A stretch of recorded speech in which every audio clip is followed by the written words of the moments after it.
Salut, c'est Elliot et on se retrouve dans une vidéo qui va être très intéressante parce qu'on va étudier ensemble, non pas un, non pas deux, mais 3 trades que j'ai pu prendre sur une seule et même idée, sur une de mes paires favorites sur le marché FX, Euro-Yen, la fameuse paire qui m'a permis de faire beaucoup de choses dans la vie. Donc sans plus attendre, allons étudier ces 3 positions.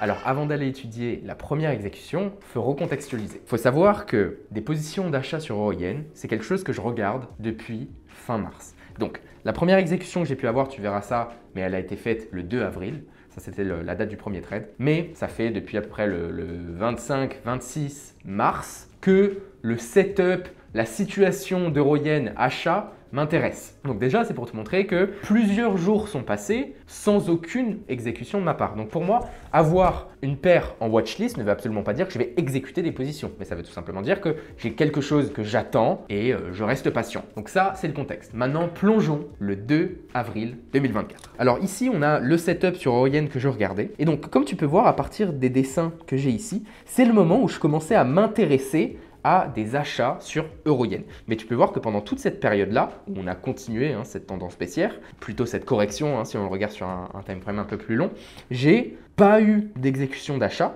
tout simplement parce que je n'ai eu aucune confirmation, finalement, aucune confirmation de renversement pour pouvoir exécuter mes positions. L'idée derrière cette position, on va dire, c'était pas une position avec une grosse idée macro derrière. Comme tu sais, la plupart de mes positions vont venir vraiment d'une analyse fondamentale, d'une idée macroéconomique qui va être exécutée sur des time frames plus courts grâce au price action, au flux monétaire et à l'analyse technique pour évidemment avoir de bons niveaux d'exécution, de stop et de sortie target. Pour cette idée d'achat sur Euro-Yen, j'avais pas forcément une grosse raison macro d'acheter Euro-Yen. J'avais pas non plus une raison macro qui irait invalider parce que je te rappelle que l'analyse fondamentale, tu peux l'utiliser comme filtre positif. Donc pour trouver une opportunité, je sais que je veux acheter de l'euro, je sais que je veux vendre du yen japonais, donc je vais aller acheter Euro-Yen. Ça, c'est un filtre positif. Ou alors un filtre négatif, c'est-à-dire je sais que je ne veux surtout pas acheter de l'euro, je sais que je ne veux surtout pas vendre du yen japonais et auquel cas, même si j'ai un setup, price action, peu importe, haussier sur Euro-Yen, je ne le prendrai surtout pas parce que j'utilise l'analyse fondamentale en tant que filtre négatif. Là, dans ce cas-là, il n'y avait rien, on va dire, de spécial. Donc, ce que je voyais sur Euro-Yen, c'était surtout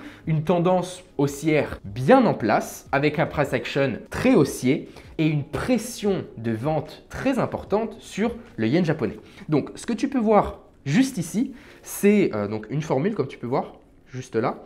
C'est une formule que j'utilise pour pouvoir voir ce que j'appelle les non-weighted currency index, parce qu'il faut savoir que quand tu regardes un indice de monnaie, par exemple le DXY, donc DXY, qui est l'indice du dollar, en fait, c'est un indice qui est pondéré avec différents weights des différentes monnaies. Donc, il faut savoir que euro-dollar va prendre la part la plus importante parce que c'est là où il y a le plus de volume. Maintenant, si on va chercher NZD USD, donc Kiwi dollar, va prendre beaucoup moins d'importance dans cet indice parce que tout simplement, il y a moins de volume. C'est un peu comme l'indice du S&P 500 où les 500 plus grosses sociétés américaines ne sont pas pondérées à la même échelle. C'est en fonction du market cap. Les indices de monnaie, c'est exactement pareil. Sauf que je trouve ça plus intéressant d'aller étudier les indices de monnaie individuels en faisant un discount justement de ces différents volumes. Donc c'est pour ça que là, je ne regarde pas l'indice du yen japonais en lui-même, mais j'ai une formule.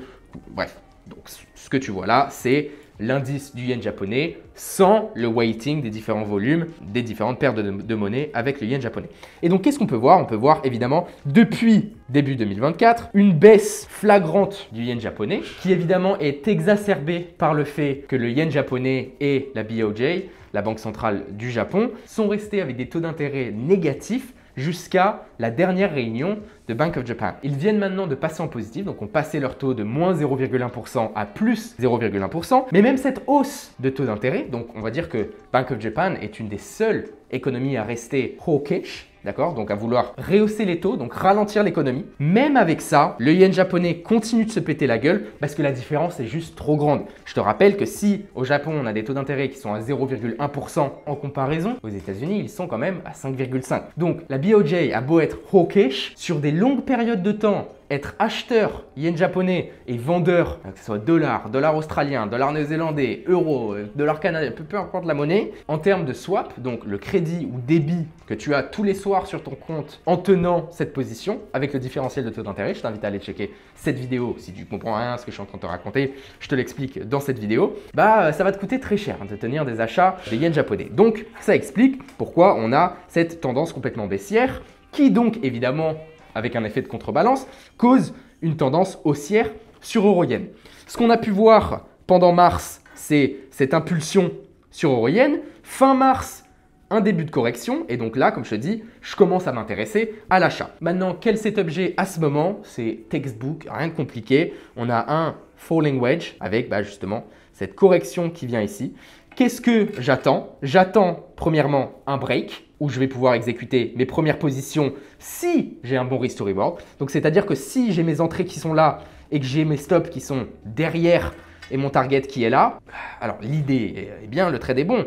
Le seul problème, c'est que mon risk to reward ne va pas être très intéressant. Donc si j'ai l'opportunité, si le price action me donne une opportunité avec quelque chose comme ça, de pouvoir exécuter mes positions et avoir mes stops plus courts et mon target là et avoir un bon risk to reward, dans ce cas, je vais exécuter. Tu vas voir, c'est exactement ce qui s'est passé.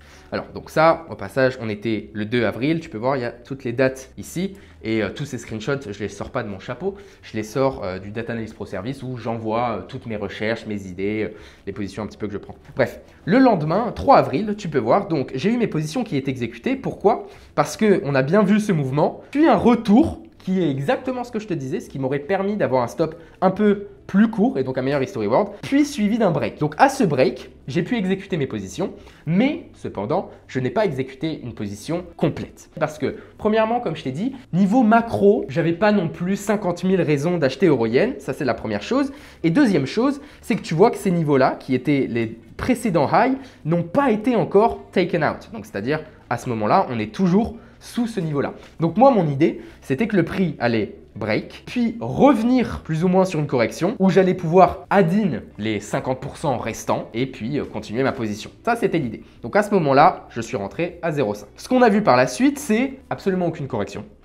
Donc je n'ai pas trouvé d'opportunité de add-in. Et donc le lendemain, le 0,4, on voit que le prix explose à la hausse et comme d'habitude, on voit le volume retail, lui, qui est exposé à 89% de vente. Ce qui pour moi confirme mon idée. De manière générale, je veux être à l'opposé de ce que font les traders retail. On sait que 80% des traders retail perdent de l'argent. Donc si on peut faire l'inverse de ce que tout le monde fait, de manière générale, on va bien se débrouiller. Et tu vois d'ailleurs qu'il y a une explosion des volumes de vente et une grosse baisse des volumes d'achat retail. Donc encore une fois, quelque chose qui confirme mon idée. Et là, ce qu'il se passe, c'est que évidemment, on arrive assez proche de mon target qui était les précédents highs. On arrive plus ou moins proche de mon target, donc évidemment, se pose la question du position management. Je te rappelle qu'il y a le risk management, c'est la gestion de ton risque, mais aussi la gestion de trade en elle-même. Je te rappelle que la gestion de trade doit toujours être faite avant d'exécuter tes positions. Donc, sur ce trade, ce à quoi je m'attends, c'est on a une impulsion, on a cette correction, je m'attends à une impulsion. Donc si je m'attends à une impulsion, est-ce que je vais trailer mes stops agressivement ou alors est-ce que je vais laisser beaucoup de place au prix? Non, je vais être agressif parce que je m'attends à une impulsion. Et si on voit quelque chose qui fait comme ça et qui range, du coup, l'idée que j'avais n'était juste pas bonne. Et je vais donc sortir du trade. Donc, à ce moment-là, comme tu peux voir, le 0,404, au moment de ce screenshot, j'avais bien trail mes stops sous cette petite structure qui me permettait de trail mes stops. Donc la première raison, comme je t'ai expliqué, c'est parce que je m'attendais à une impulsion.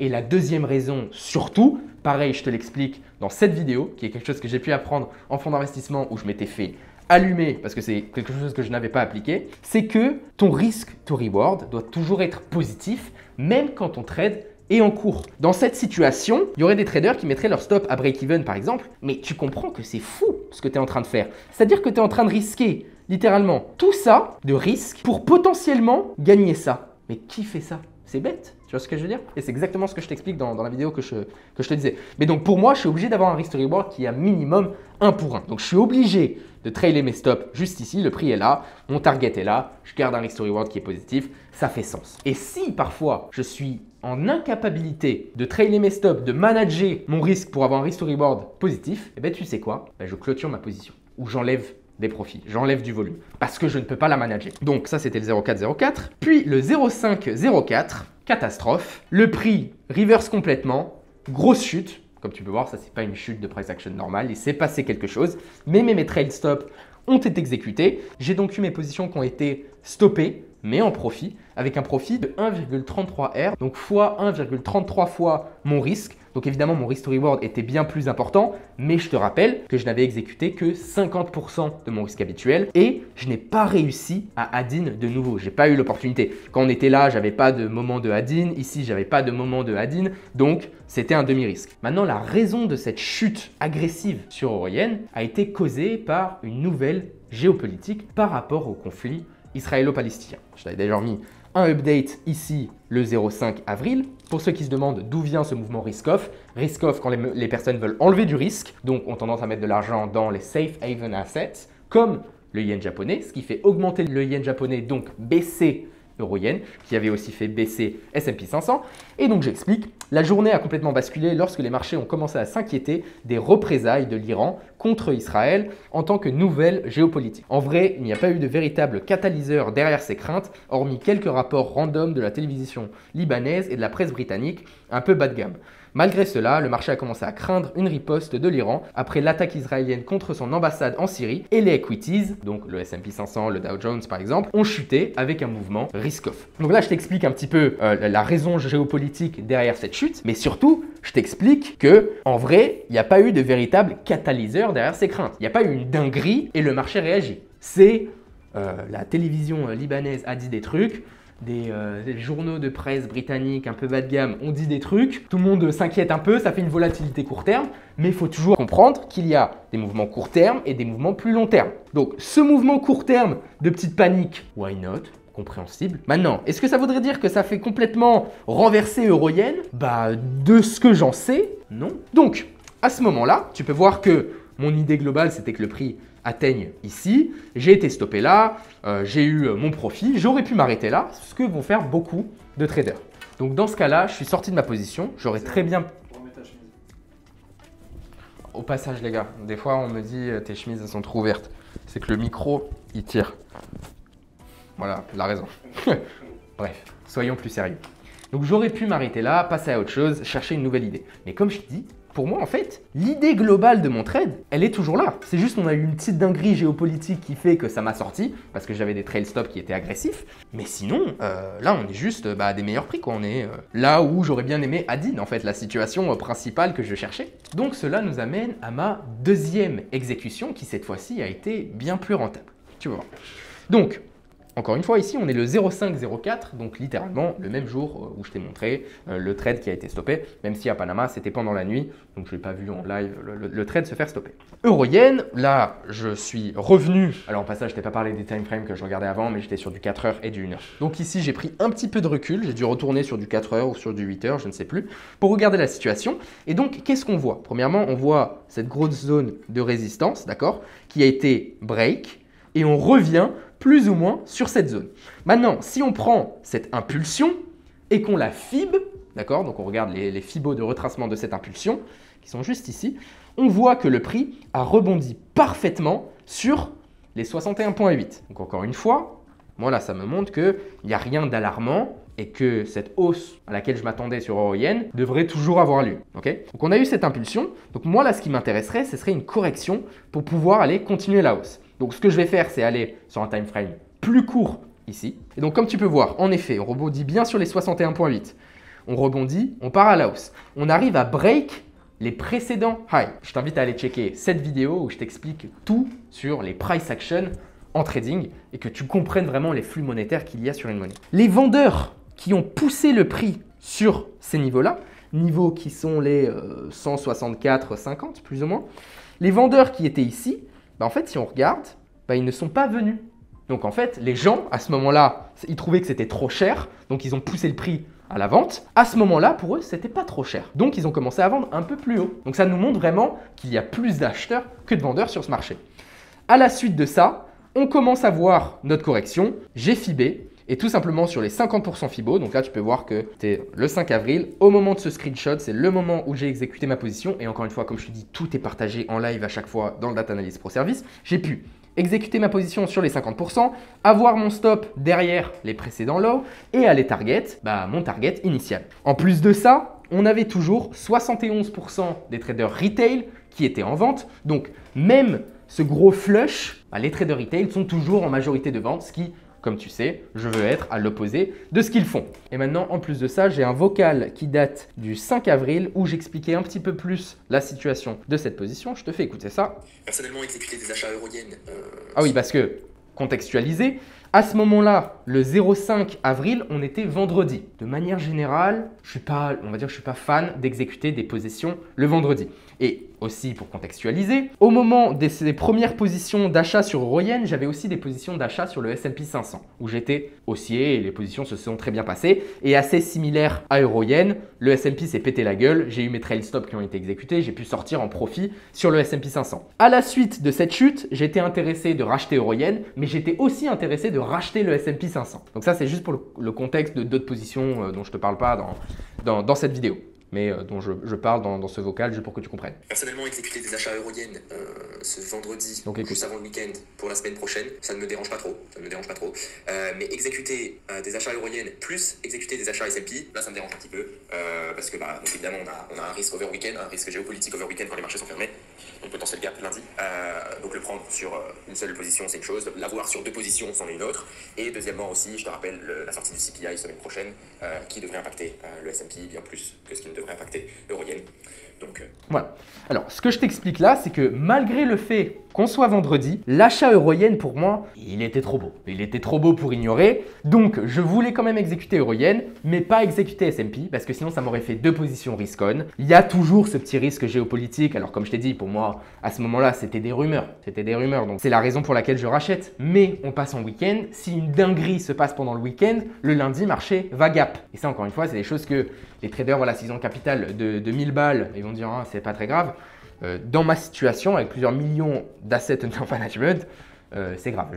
Le risk management, encore une fois, je le répète, mais c'est le truc le plus important. Donc là, sachant que Euro-Yen, je rentre cette fois-ci avec un risque complet, parce que là, j'ai tous mes paramètres qui sont confirmés, donc je n'ai pas besoin d'attendre pour faire un DIN. Donc là, je rentre à 100%, mais donc je fais la décision de ne pas rentrer sur le S&P 500 pour ne pas avoir une surexposition à un potentiel mouvement risk-off, premièrement. Et deuxièmement, la semaine d'après, on avait les CPI américains qui sont sortis bien plus haut que prévu. Mais bref, le CPI américain qui aurait dû avoir un impact plus important sur le S&P que sur Euro-Yen. Donc c'est pour ça que j'étais aussi plus confiant de prendre une position sur Euro-Yen. Donc ça, c'est l'exécution. On peut voir, donc ça c'était le 0,504. On se retrouve maintenant le 0,804 qui était donc le lundi.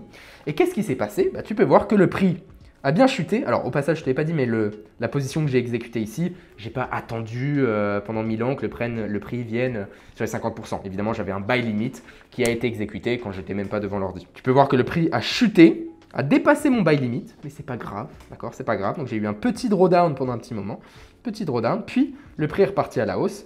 On a explosé, ça c'était le vendredi, comme tu peux voir, le vendredi. Puis après, le dimanche, ici, les marchés ont ouvert et ont continué, voilà, petit à petit, à augmenter. Tu vois que j'avais commencé à trail mes stops plus ou moins à 1 pour 1. Donc j'ai déjà sécurisé un profit de x1. En plus de ça, on voit encore une fois les traders retail qui continuent à augmenter leur exposition retail avec 80% des traders retail qui sont en vente à découvert. Donc encore une fois, plutôt content d'être en achat.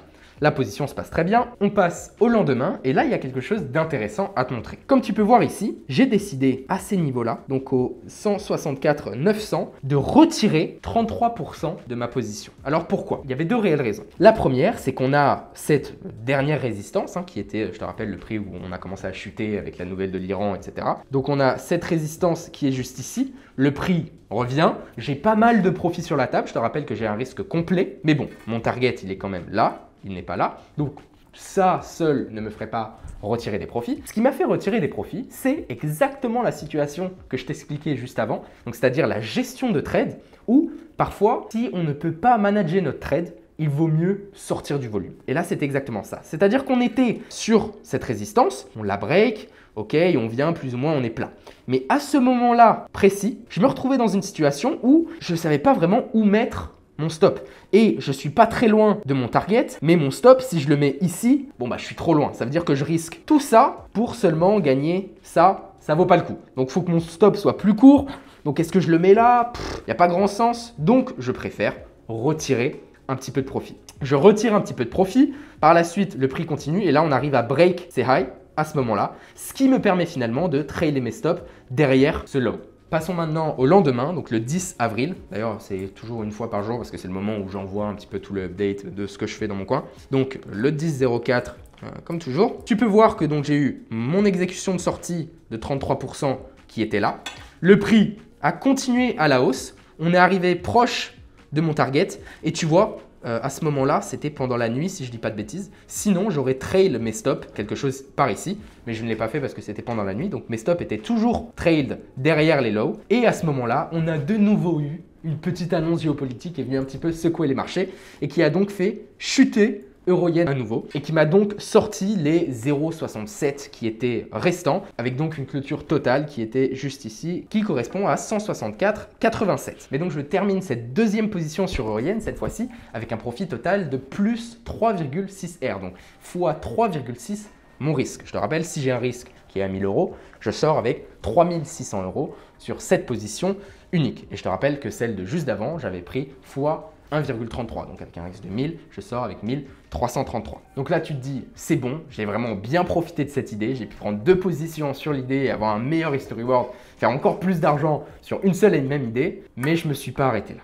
Je ne me suis pas arrêté là. Et c'est là que la psychologie rentre en jeu. Moi, mon but, c'est de partager ça transparent, que ça soit un gain, que ce soit une perte. Dans ce cas-là, ma troisième exécution, même si en vrai, cette troisième exécution a été faite avec deux exécutions distinctes, je vais te montrer ça, a résulté à une perte. On est maintenant le 11 avril, donc le lendemain. Le 11 avril, qu'est-ce qu'on peut voir? On regarde à nouveau euro-yen en prenant un petit peu de recul. On voit qu'on a eu cette première impulsion à laquelle je m'attendais, sur laquelle j'ai pu capitaliser. Merci. Correction, pas de souci. Deuxième impulsion sur laquelle j'ai pu capitaliser. Merci. On revient corriger. À ce moment-là, il y avait un petit peu d'ego, je t'avoue, où je me disais, cette troisième impulsion, 1, j'espère qu'elle arrive, et 2, si elle arrive, il faut absolument que je la chope. Comme ça, je peux vraiment essorer mon idée et sortir avec 3 positions rentables. Merci, au revoir. Mais déjà là, tu vois quelque chose d'intéressant qui est que je rentre dans cette troisième position avec de vraies attentes et un peu plus émotif que je ne le suis d'habitude. Pas pour l'argent, parce que bon, voilà, dans les deux premiers cas, à chaque fois que je prends un trade, je sais qu'il y a un risque financier de perte et de gain. Donc là n'est pas trop l'émotion, c'est plus quelque chose d'ego. C'est ça serait incroyable si le troisième y passe sur la même idée. Donc là déjà, ça aurait dû mettre un petit red flag de attention, Elliot, tu n'es plus neutre sur ton trading. Maintenant, si on regarde en termes de juste price action, euro-yen, on reste en tendance haussière, d'accord? On a ce low, puis on a ce low, puis on a celui-ci. Donc on n'a aucun renversement avec plus de vendeurs que d'acheteurs. Maintenant, je te rappelle que cette première chute qu'on avait vue était tombée sur les 61,8 parfaitement. On a eu cette impulsion. Si on fibre cette deuxième impulsion-là, on voit que cette correction descend aussi parfaitement sur les 61,8. Alors il y a des wicks qui viennent les dépasser parce qu'il y avait plus de volatilité. Mais quand on regarde les bougies en 1 heure, il n'y a eu aucune clôture du prix en dessous de ces 61,8. Donc ça me montre que tout là, c'est des ordres d'achat et des personnes qui sont en train de racheter. Sauf que tu peux voir, au moment de ce screenshot, au moment où j'ai pris ce screenshot, le prix venait d'exploser un petit peu à la hausse. Donc dans ce cas-là, avoir une entrée ici avec un stop là pour mon target là, j'ai un risk to reward de merde. Maintenant, en termes de volume retail, on a toujours 77% des traders retail qui sont en vente. Donc ça me gardait en confiance. Maintenant, donc là, comme je te dis, on était sur du 4 heures. Je vais maintenant sur un time frame plus court pour aller analyser cette situation-là. Parce que comme je t'ai expliqué, là, pour l'instant, j'ai un risk to reward de merde. Donc, je ne vais pas pouvoir exécuter ma position. Donc, il faut que je trouve une entrée qui est plus intéressante. Je vais sur un time frame qui est plus court. Et donc là, comme je t'ai dit, on a cette petite explosion dont je te parlais. Et donc, pour moi, c'est pas intéressant d'exécuter ici. Pour moi, c'est intéressant d'exécuter si je peux exécuter, je sais pas, ici, ou alors même là, ça serait incroyable. Avoir mes stops derrière et mon target. Et là, auquel cas, j'aurai un risk to reward qui est intéressant. Donc, qu'est-ce que je fais dans ce cas-là? Tout simplement, j'utilise des buy limits. J'utilise des buy limits et c'est là que je te dis, j'ai exécuté 2 positions. Je vais te montrer ça. Maintenant, ce que je t'ai mis ici, c'est petits changements fondamentaux euro et c'est là qu'il y a une petite erreur que j'aurais dû ne pas faire. En effet, tu vois que cette première chute, elle a été causée par des nouvelles par rapport à la situation avec l'Iran, etc. Rien de trop alarmant. Maintenant, cette deuxième grosse impulsion baissière, elle n'avait rien à voir avec des rumeurs de l'Iran, de je sais pas trop quoi, des médias un peu bancals. Non. Là, c'était le fameux CPI américain. La raison pour laquelle je n'avais pas acheté S&P la semaine dernière, chose dont je t'ai parlé. Le CPI américain qui est sorti plus haut que prévu. On s'attendait à 3,4, on est sorti à 3,5. Le mois précédent, on était à 3,2. Donc, qui montre que les pressions inflationnistes aux US sont en train de revenir. Donc, quel va être l'impact sur les marchés? On va évidemment voir les attentes de baisse de taux d'intérêt de la Federal Reserve commencer à diminuer. On s'attendait à ce que la Fed fasse 3 cuts en 2024. Maintenant, si l'inflation reprend, voilà, ça change la donne. Évidemment, ils ne vont pas commencer à cut les taux d'intérêt. Parce que je te rappelle que cut les taux d'intérêt, ça veut dire stimuler une économie. Mais si tu stimules une économie, l'effet négatif, c'est que tu stimules aussi l'inflation. Donc si l'inflation repart, tu ne vas pas aller stimuler l'économie, clairement pas. Et c'est d'ailleurs la raison pour laquelle les taux ont autant augmenté, c'était à cause de l'inflation. Donc là, si on recommence à avoir des problèmes d'inflation, ils ne vont pas commencer à cut. S'ils ne vont pas commencer à cut, et qu'il n'y aurait pas 3 cuts de taux d'intérêt en 2024, mais qu'il n'y en aurait seulement que 2, bah évidemment, il va y avoir un repricing du dollar. Parce que là, dans ce cas, le dollar devient plus intéressant. Les taux pourraient être plus hauts pendant plus longtemps. Donc, évidemment, le dollar en lui-même a explosé. Jusque-là, logique. Maintenant, il faut comprendre que les marchés financiers, l'argent ne sort pas du ciel. Si un asset prend énormément de valeur, l'argent, faut qu'il vienne de quelque part d'autre. Donc si le dollar explose, c'est que les gens ont acheté du dollar, mais donc pour acheter du dollar, tu es obligé de revendre quelque chose d'autre. Sachant que l'euro fait partie des plus grosses monnaies, c'est plutôt logique que l'euro, qui d'ailleurs a une situation un peu différente, avec une situation inflationniste qui est différente, dont on a eu une confirmation hier soir, et tu verras par rapport à cette position. L'euro, par effet de contrebalance, lui, a perdu de la valeur pour pouvoir permettre au dollar d'en prendre. Donc ça, c'était la raison pour laquelle on a vu euro-yen chuter. Donc est-ce que c'est vraiment baissier sur l'euro? Non, mais par effet de force de dollar, l'euro devient beaucoup moins intéressant. Ce serait plus intéressant d'aller chercher par exemple acheter dollar-yen qu'acheter euro-yen. Mais j'avais mes petites raisons personnelles d'ego qui faisaient que j'étais plus intéressé d'aller acheter euro-yen. Donc ça, c'était le premier petit changement fondamental. Et le deuxième, c'est qu'on a eu aussi une décision de la Banque centrale sur la politique monétaire. Donc jusque-là, aucune surprise, ils n'ont pas cut, ils n'ont pas haussé les taux. Mais on a eu des attentes d'inflation qui ont été plutôt revues à la baisse. Et Christine Lagarde qui a bien confirmé que la BCE adopterait une politique clairement pas par rapport à ce que fait la Fed. Parce qu'on a beaucoup tendance à dire que la Federal Reserve fait des choix et le reste du monde le suit. La Christine Lagarde met en garde que ce que la Fed fait ne devrait pas avoir d'impact sur la BCE. Quelles sont les dernières nouvelles qu'on a aux US? Quelque chose de plutôt positif pour le dollar. Donc si elle dit ça, peut-être quelque chose de négatif pour l'euro. Tu vois ce que je veux dire? Donc là, encore une fois, on a un petit changement fondamental que dans cette situation, j'utiliserais plutôt comme un filtre négatif qu'un filtre positif. Là, je ne vais pas forcément chercher à shorter l'euro pour cette raison, mais plutôt à faire attention si jamais je suis intéressé à acheter de l'euro. Donc, ce que j'aurais dû réellement faire ici, c'est, si j'ai envie d'exécuter des positions, why not, mais pas rentrer avec un risque complet. Mais là est l'erreur que j'ai faite. Ce qu'il s'est passé, et ici tu le vois très bien, c'est que, bon, premièrement, ça c'est quelque chose pour que tu vois, j'ai eu 2 exécutions. Donc, au moment où on était à ces prix-là, je t'ai dit que c'était pas intéressant ces prix-là. Donc, j'ai mis une première exécution qui était plus ou moins à ces niveaux-là, avec 50%, puis une deuxième exécution à ces niveaux-là, si jamais on les atteint. Comme ça, si le prix descend et repart, c'est pas grave, j'ai toujours 0,5. Maintenant, si les prix descendent et réussissent à atteindre ma deuxième entrée, j'ai un risque complet avec un meilleur history reward, parce qu'évidemment, ma position qui est ici était avec une taille de position plus importante que la première, tout simplement parce que le risque en termes de pips est plus petit. Donc, je peux me permettre d'avoir un risque plus important, même si le risque en termes d'euros est le même. J'espère que tu me suis. Donc, bref, là, tu peux voir la position et en effet, donc l'exécution qui était juste ici, en fait, sur ces wicks, tu vois, sur ces wicks-là, hop, j'ai eu la deuxième exécution et la première exécution qui était juste ici. Donc, tu vois qu'à la suite, le prix s'est pété la gueule. On est venu exécuter mes 2 positions, puis on a commencé à rebondir. Là, tu peux imaginer la fierté de Elliott. Là, c'était juste avant d'aller au lit. C'était juste avant d'aller au lit le 12 avril, juste avant d'aller au lit. Le prix commençait à repartir à la hausse, petite correction. Donc là, je suis allé dormir sur mes 2 oreilles en me disant « Putain, Elliott,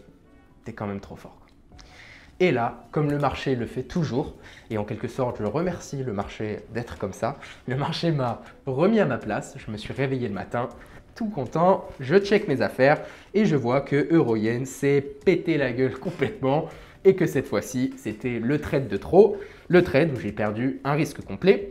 Quelle a été la raison? Pendant la nuit, donc c'était la matinée en Europe, sauf que moi, heure de Panama, c'était pendant la nuit. On a eu les CPI en Allemagne et en France qui sont sortis. Jusque-là, je ne m'attendais pas à grand-chose. On est sorti comme attendu, donc là n'était pas trop la dinguerie. Cependant, à la suite de ça, on a eu Yanis Stournaras, qui est le gouverneur de la Banque de Grèce, qui a dit que la Banque Centrale Européenne, enfin la politique monétaire de la Banque Centrale Européenne était trop frileuse, c'est-à-dire que la BCE ne stimulerait pas assez l'économie et que le fait qu'il soit trop frileux à pas vouloir faire les choses trop rapidement pourrait faire que l'inflation irait sous le target des 2%. Et donc lui demande 4 cuts de taux d'intérêt en 2024. Que Christine Lagarde, en gros, porte un peu ses couilles, commence à cut les taux et fasse quelque chose, parce que sinon on va se retrouver dans une situation où l'inflation va être vraiment basse. Et en effet, les CPI qui sont sortis comme attendu, mais on peut voir que l'inflation en Allemagne est à 2,2% pour mars. Donc bon, je te rappelle que le target c'est 2%, on y est plus ou moins. Et en France, on a une inflation qui était en février à 3% et qui a réellement baissé à 2,3%, encore une fois, on se rapproche réellement des targets. D'ailleurs, si tu te demandes pourquoi je ne regarde pas l'inflation de l'Europe, parce que l'Europe n'est pas un pays, donc c'est un peu la situation de l'Europe, on est obligé de regarder, de manière générale, on regarde en premier l'Allemagne, deuxièmement la France, ce sont les deux économies les plus importantes de l'Europe. Mais donc, ça a été les nouvelles qui sont arrivées à ce moment-là, qui ont vraiment fait chuter le prix, mais comme je t'ai dit, c'était des choses où, alors certes, il y a eu cette nouvelle spécifique, d'accord, mais depuis le départ, j'aurais pas dû rentrer avec un risque complet sur cette position parce qu'on avait un changement au niveau fondamental par rapport aux billets haussiers sur le dollar avec les nouvelles d'inflation qui viennent réellement changer la donne. Comme tu sais, tout est lié, donc si le dollar augmente, ça va mettre de la pression sur l'euro, premièrement. Et deuxièmement, les commentaires plutôt dovish de Christine Lagarde, je te rappelle, dovish qui veut dire avoir tendance à vouloir baisser les taux d'intérêt et donc à mettre de la pression sur l'euro, chose que j'ai ignorée par ego, mais bon. Tout arrive pour une raison, au moins ça me permet de te montrer justement une idée avec, non pas une, mais une, deux, trois, on peut dire même 4 exécutions de position, des profits, des pertes, de la géopolitique, de la macro, de l'émotion, de l'ego, enfin bon bref. J'espère en tout cas que cette vidéo t'a plu. Si c'est le cas, fais-le moi savoir dans les commentaires. Je t'invite aussi à aller checker toutes les autres vidéos que je t'ai mentionnées dans cette vidéo qui vont t'apporter énormément de valeur. Sous cette vidéo, tu vas aussi trouver plein de liens utiles si le monde du trading, de l'investissement, c'est quelque chose qui t'intéresse. Sur ce, c'était Elliot. Je te souhaite tout le meilleur. Ciao, ciao.